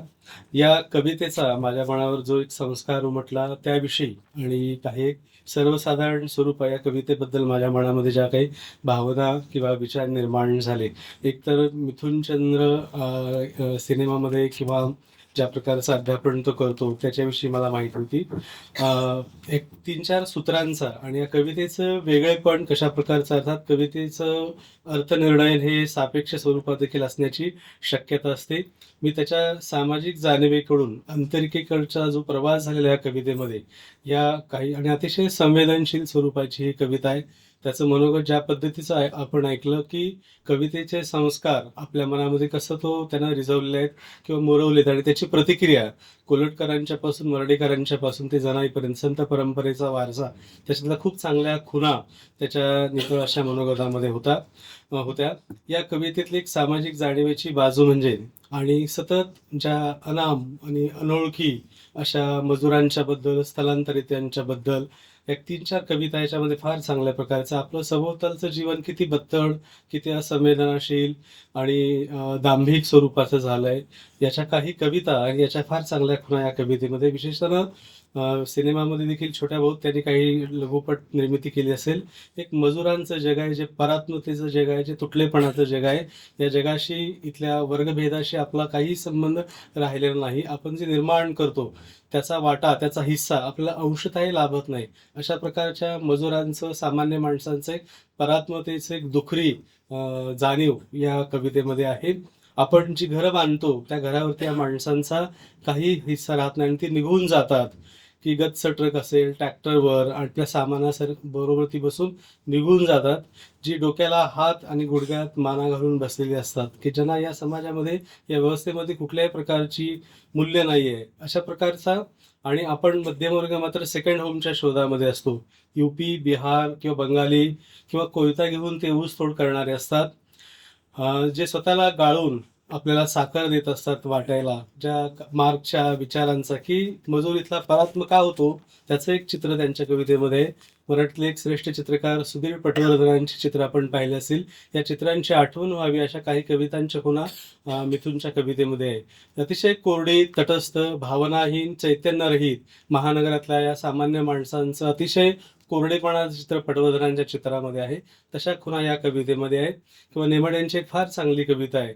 चांगली माणसं मोजण्यासाठी हाताला 1000 बोटं असोत, लक्षात राहत नाहीत बिचारी, त्यांना दीर्घायुष्य लाभो. ते चुलीपुढं बसून ताटात वाढलेलं मुकाट्यानं खातात. त्यांचे सदरे फाटके असतात आणि मोडपून टीक घातलेली असते. कुणी काहीही म्हटले तरी ते हो हो म्हणत असतात. अशा माणसांचं एक जग मिथुनच्या सामाजिक किंवा कवितेमध्ये संवेदनशीलता आहे. ऊस नावाची या कवितेमध्ये अतिशय उल्लेखनीय अशा स्वरूपाची कविता आहे की ज्या ऊसाबद्दल, ज्या सहकाराबद्दल माणसं भरभरून बोलतात. सहकाराच्या वृद्धीबद्दल, कॉन्ट्रीब्युशनबद्दल अनेक पत्रकार, लेखक, विचारवंत, राजकीय नेते महाराष्ट्राबद्दल बोलत असतात. परंतु त्याची एक निगेटिव्ह, नकारात्मक बाजू आहे की या ऊसानं माणसाला काय वाटायला दिलं. तर ही गोड ऊसाची कडू कहाणी कशा प्रकारची महाराष्ट्रामध्ये, जे ऊस मायलेकरांची ताटातूट करतं, घरटी उजाड करतं, आईला विधवा करतं, पुस्तकं हिरावून घेतं आणि हाती कोयता देणारे हे ऊस आहे. कोळ्या कळ्यांवर अत्याचार करतं आणि ही उचललेली फूस आहे आणि मजूर बेदखल होतो. अशा प्रकारच्या गोड ऊसाची कडू, जहरी, विषारी कहाणी महाराष्ट्रामध्ये कशा प्रकारचं आहे, त्याचं दुःखर वास्तव, वास्तवाच्या पलीकडचं असाही या स्वरूपाचे झाकोळलं गेलेलं आहे, जे दडवलं गेलेलं आहे. अशा अनाम जीवांच्या कहाण्यांचं एक सूत्र या ऊसाच्या निमित्तानं देखील व्यक्त झालं. तर हे एक सामाजिक जाणीवेचं एक सूत्र. आणि मिथून हळूहळू पुन्हा या गर्दीच्या, हिंस्रतेच्या, कौऱ्याच्या, भीतीच्या, काळोखाच्या, अंधाराच्या जगाकडं, आतल्या कवाडाकडे जायला लागतो. एक प्रकारचं अवघडलेपण आहे, एक प्रकारचा अडथळा त्याच्या व्यक्त होण्यामध्ये आहे किंवा सामाजिक जीवनामध्ये विसंवाद आहे, ठाई ठाई भरलेला. सगळीकडे दांभिक स्वरूपाची माणसं आहेत, कृत्रिम अशा प्रकारची माणसं आहेत. आणि जो दुरावलेला गाव आहे, त्या गावाची स्मृती, गावाची आठवण देखील त्याच्या या जाणीव विश्वामध्ये, डिप्रेशनची वाट देखील त्याच्यामधून निर्माण झालेली आहे. आणि म्हणून विस्मृतीत गेलेलं गाव आणि शहराच्या अंधारात हे पुरात पोहण्यासारखं आहे. ही वाट गिचमीड अशा स्वरूपाची वाट आहे. आणि भीतीची, अंधाराची एक मोठी प्रतिमा या कवितेमध्ये वारंवार आणि पुन्हा पुन्हा आलेली आहे. हा सगळा अंधाराचा प्रवास आहे, एक भीतीचा पिंजरा. आणि जो तगमविणारा आहे, ही कोंडी, ही घुसमट अत्यंत यातनादायी आणि वेदनादायी स्वरूपाची आहे. सर्वत्र भीती पसरलेली आहे आणि या भीतीचा आपण एक अटळ, अपरिहार्य अशा प्रकारचा भाग झालेत. आणि आधुनिक कवितेतल्या फार चांगल्या खुणा मिथुनच्या कवितेमध्ये आहे. दिलीप पुरुषोत्तम चित्रे यांचा इंग्रजीमध्ये कविता संग्रह, त्याचं ट्रॅव्हलिंग इन अ केज असं कविता संग्रहाचंच नाव आहे. तो हा पिंजऱ्यातला प्रवास आहे. पिंजरा हे रूपक आहे आधुनिक माणसाचं, या पिंजऱ्यातून सुटका नाही, हे त्याचं कोंडलेपण आहे. तर त्याची एक दुखरी जाण मिथुनच्या कवितेमध्ये फार चांगल्या पद्धतीने आलेली आहे. आणि या मॉडर्न किंवा आधुनिक कवितेच्या प्रतिमांचा देखील फार आकर्षण मिथुनला आहे. एक प्रतिमा अशी येते की घुबडाची बुबळं डोळ्यांच्या खोबणीत अतिशय दचकविणारी आणि थांबवणारी, त्या ठिकाणी वाचकाला थांबवणारी अशा प्रकारची प्रतिमा आहे. किंवा हाडाच्या फांदीला लटकलेली दुःस्वप्नांची वटवागळं, या प्रकारच्या प्रतिमांचा जो रोमॅन्टिक कवितेच्या, भावकवितेच्या दुसऱ्या टोकाला उभा राहून आधुनिक जाणीवांचं प्रकटीकरण करण्यासाठी कवींनी केला, तर त्याचं एक आकर्षण मिथुनच्या कवितेला आहे. हे जीवन एक भयारण्य आहे आणि या भयारण्यामध्ये या प्रकारची भीती आणि अंधार सर्वत्र आहे. या प्रकारच्या किंवा कळाला हे अवघडलेपण किंवा जखडलेपण, अडथळा आणि विसंवादाची जाणीव कशी आहे. आभाळ भरून आलेला आहे, परंतु पाऊस पडत नाही, तो मोकळा होत नाही. एक पाखरू दूर उडून जाऊ इच्छितं, परंतु ते पाखरू अडकून पडलेलं आहे. हा अवकाळी डोळ्यात देखील तुटक ओळे आहेत. संवाद किंवा संगती ह्या नव्या जीवनामध्ये काढून टाकलेली आहे, ती खंडित झालेली आहे, ती ब्रेकअप झालेली आहे. आणि अशा विस्कळीत, विखंडित, विसंगीत जगामध्ये एक प्रकारचं तुटलेपण या माणसाच्या वाटलं, तर त्याची दुखरी जाण आहे. गावाच्या नदीस वेढा पडलेला आहे, घराचे श्वास अडखळलेले आहेत किंवा अडकलेले आहेत आणि नदीनं फास लावून घेतलेला आहे. या प्रकारच्या प्रतिमांचा उपस्थिती या संग्रहामध्ये. ही वाट देखील काय आहे, अडकलेली आहे. तिला ना मागे ना पुढे जाण्याचं आहे आणि ती काट्यात अडकलेली आहे. जलमलो नावाच्या या कविता आहेत की वस्तुतः तत्वज्ञानामध्ये, भारतीय परंपरेमध्ये जन्म, विकास, लय, संहार आणि पुन्हा जन्म हे एक साखळी सायकल या संबंधी खूप सांगितलं गेलं. परंतु इथं तो ज्या अक्षर रेखांकनांचा वापर करून जलमलो असं म्हटलं आणि उपटलो, तटलो आणि पुन्हा गर्भपातला पुन्हा जन्मलो, आता पुन्हा गर्भपात. गर्भपात ही नव्या जीवनाची किंवा ज्याच्यामध्ये नैसर्गिकता नाहीये, जी नैसर्गिकता नष्ट झालेली आहे आणि माणसाच्या कृत्रिम आणि विकृत अशा गोष्टीनं, तर गर्भपाताची हे दुःखी जाणीव त्या कवितेमध्ये आहे. आणि हळूहळू हा कवी किंवा यातला जो कोणी मी आहे, नॅरेटिव्ह आहे, तो आदी जाणीवेकडं, आपल्या मुळांच्याकडं, आदी प्रतिमांच्याकडं जायला लागतो. बाहेरचा हा कोलाहल, ही गर्दी, हिंस्रता, कौर्य याच्यापासून अलग अलग आपल्या मुळांचा शोध, आदी जाणीवांचा शोध, नेणिवांचा शोध, त्याचं काहीतरी स्वतः त्याला गवसलेलं आहे आणि म्हणून तो आतल्या कवाडाकडे जातोय, आतल्या दाराच्या आत जातोय, नेणिवेकडे जातोय. आणि गर्भ आणि मूल असा एक नवा आदी जाणीवेचा इथं संदर्भ येतो. हा गर्भ विसावा आहे, त्याची शांती आहे, विश्रांती आहे, विराम आहे. आणि त्याचा परिपाक म्हणून नेनिवेतल्या जगाला तो आपलं जवळचं करतो आणि तिथल्या अंधारामध्ये, तिथल्या गर्भ जाणीवेमध्ये, तिथल्या विसाव्यामध्ये आपल्याला काही एक अर्थ आहे. आणि माता आणि गर्भ, हा गर्भ शांततेचा आहे, तो पोहण्याचा आहे, त्याच्या जीवाला अस्तित्व देणार आहे. आणि बाहेर मात्र प्रखर अशा प्रकारचा उजाडपण आहे, तो त्याच्यात करपतो आणि त्याला त्याचा त्रास होतो. ह्या उन्हाची काहिली त्याला सहन होत नाही, म्हणून तो आपल्या शांतीकडं, मुळाकडं, आदी जाणीवांच्याकडे जाण्याचा प्रयत्न करतो. तर हे अबॉर्शन देखील काळजाला दिलेले चटके आहेत, बाहेर गळ्याला लावलेला सुरा आहे, अवयवांचे तुकडे आहेत. कधी काळचा गर्भविसावा आता नाहीसा झालेला, हे एक द्वंद्व त्याच्या मनामध्ये पुन्हा पुन्हा आहे. आत्ताचं जग, वास्तवाचं जग आणि मुळाचं जग, आदी जाणीवांचं जग. आपला वारा न लागलेली, द्वेष न करणारी अर्भक ही निव्वळ प्रेमामध्ये रूपांतरित झाले. आणि या अर्भकाच्या वास्तवाकडं, त्या बिंदूकडं, मुळाकडं जाण्याचा, जन्माकडं जाण्याचा, आदी रूपाकडं जाण्याचा प्रवास या कवितेमध्ये आहे. आणि आतल्या कवाडाचा पुन्हा पुन्हा उल्लेख झाला की ज्याच्यामध्ये फ्रॉइडियन आणि युंगच्या देखील तत्वांचा खूप चांगला आपसूक वापर या कवितेमध्ये झालेला आहे. बाहेरचं जग हे जड स्वरूपाचं आहे आणि आतलं देखील त्यापेक्षा कठीण आहे, परंतु ही कवाडाची प्रतिमा अतिशय विलक्षण स्वरूपाची आहे.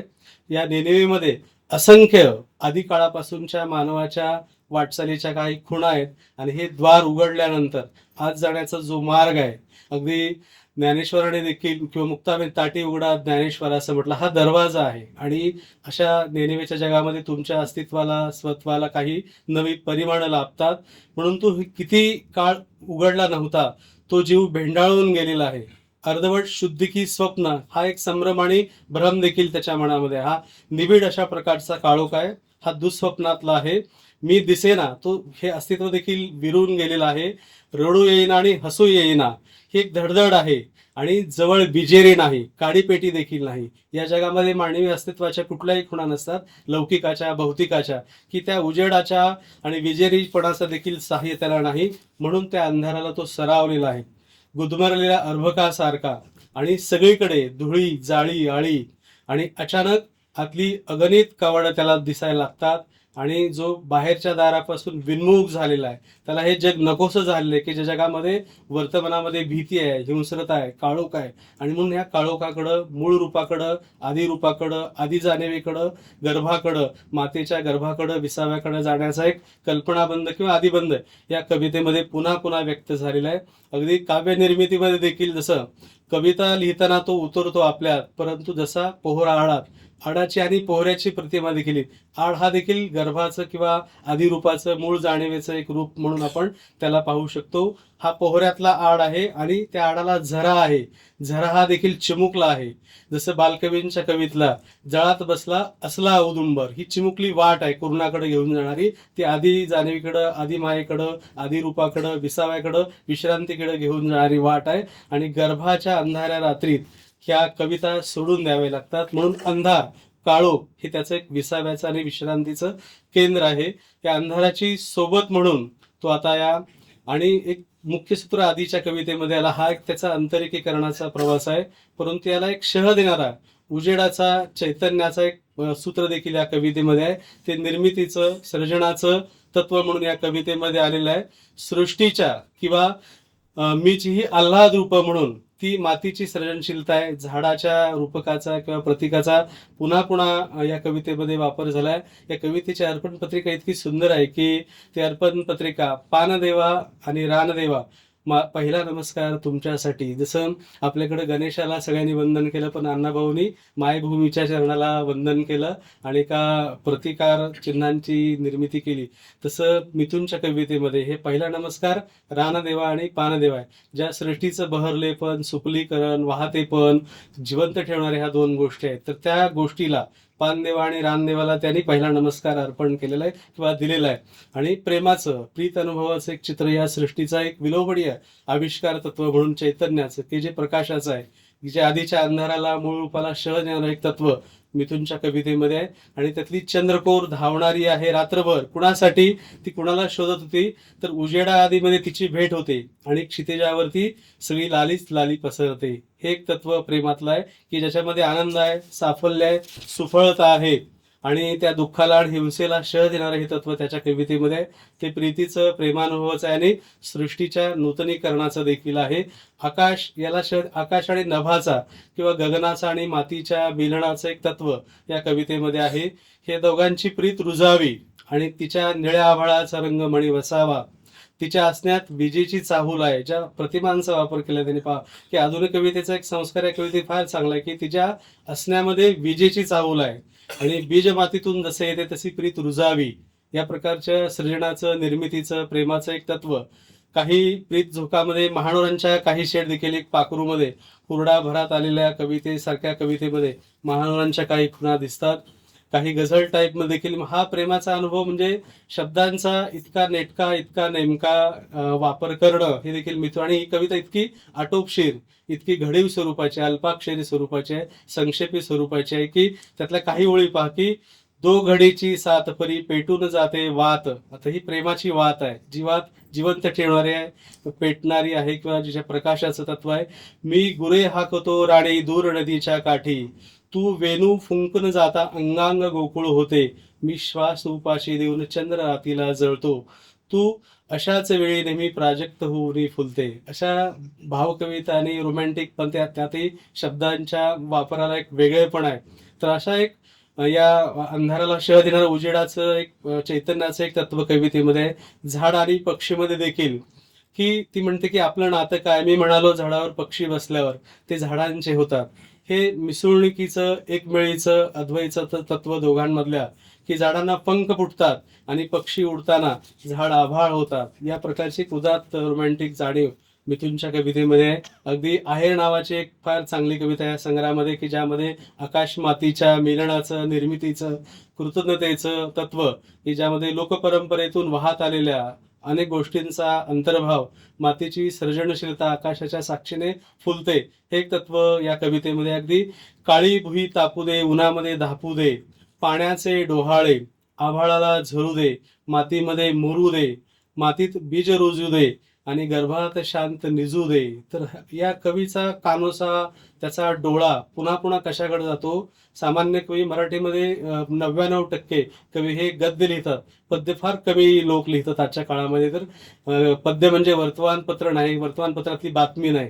तर गद्य आणि पद्य हा भेद पुसून टाकावा असे खूप विपुल कवी मराठीमध्ये आहे.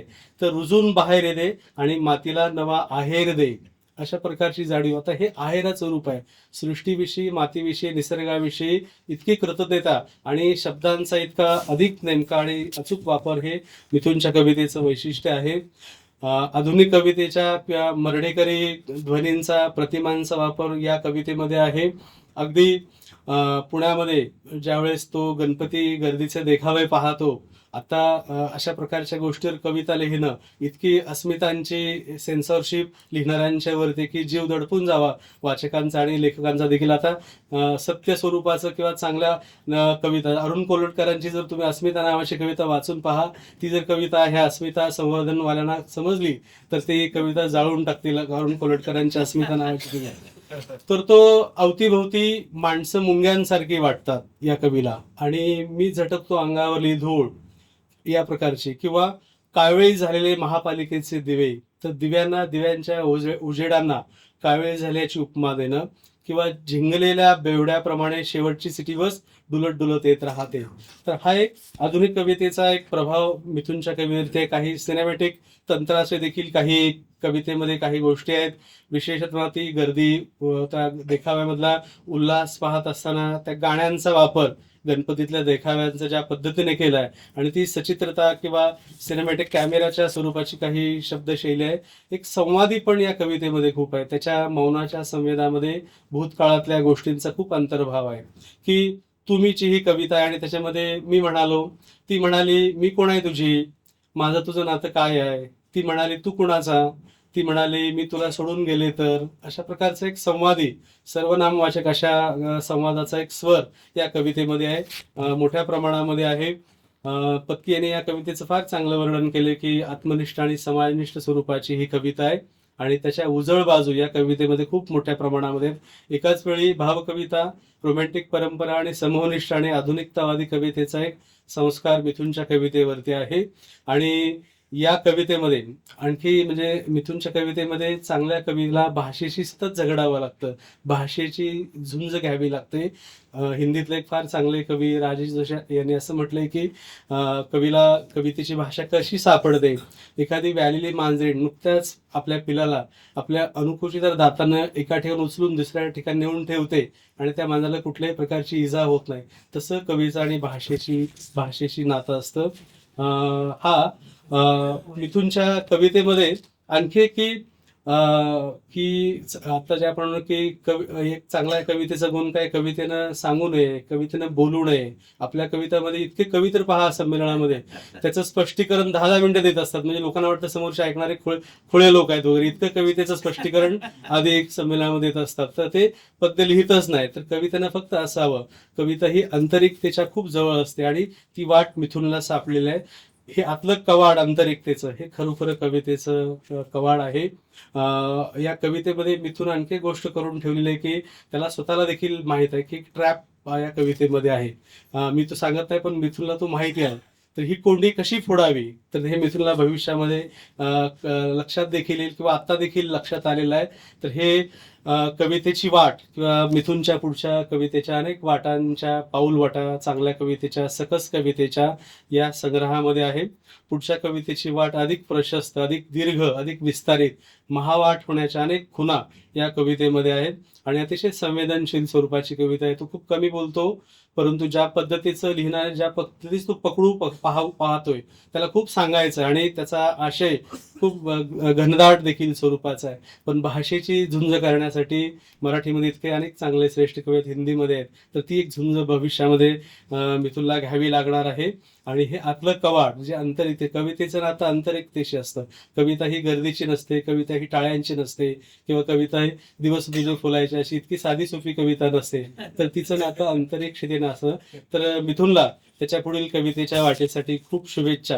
आणि तुम्ही इतकं माझं ऐकण्याचं धाडस केलं मास्तरी स्वरूपाचं, त्याबद्दल संयोजकांना तुमचे आभार मानतो मी थांबतो.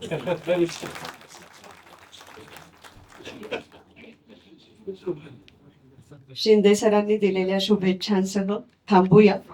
2 फक्त सूचना. बाहेर हा कविता संग्रह आज विक्रीसाठी उपलब्ध आहे सवलतीच्या दरामध्ये. शिंदे सर आणि पत्की सर या दोघांचे मनापासून आभार आणि आतली कवाडासाठी आलेल्या आपल्या सर्वांचेही मनापासून आभार. धन्यवाद. कार्यक्रम संपला.